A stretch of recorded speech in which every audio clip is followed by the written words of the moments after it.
سلام دوستای عزیزم، وقتتون بخیر. امروز میخوام بهتون بگم که چطور میتونید روی کاغذ خطوط ذهنیتون رو بکشید و برای من ارسال کنید تا براتون در مورد نیتتون تفسیرش کنم. ابتدا کاغذی به اندازه نصف برگه A4 و یک ماژیک به رنگ تیره تهیه کنید. با آرامش ذهن بدون ترس و استرس نیت کنید، چشماتون رو ببندید و قلم رو روی کاغذ بذارید و شروع کنید مانند ویدیو قلم رو روی کاغذ حرکت بدید و خطوط دایره‌ای بکشید.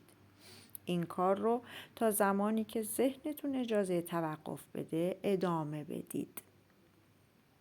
بعد چشماتون رو باز کنید. با یک خودکار رنگ جدید مثل ویدیو 4 جهت کاغذ رو مثل من مشخص کنید. چپ، راست، بالا و پایین. برای نیت‌های مالی و کاری کاغذ رو از بالا به پایین تا بزنید کاملا نصف و برای نیت احساسی از چپ به راست این کار رو انجام بدید. بعد با خودکار روی خط تای کاغذ رو کامل مشخص کنید. به این صورت از بالا به پایین. از این شکل به صورت کامل و عمودی عکس بگیرید و در دایرکت برای من ارسال کنید تا جواب نیتتون رو براتون فرستاده بشه. دقت کنید که مراحل رو درست انجام بدید. موفق باشید. ممنون از همراهی شما.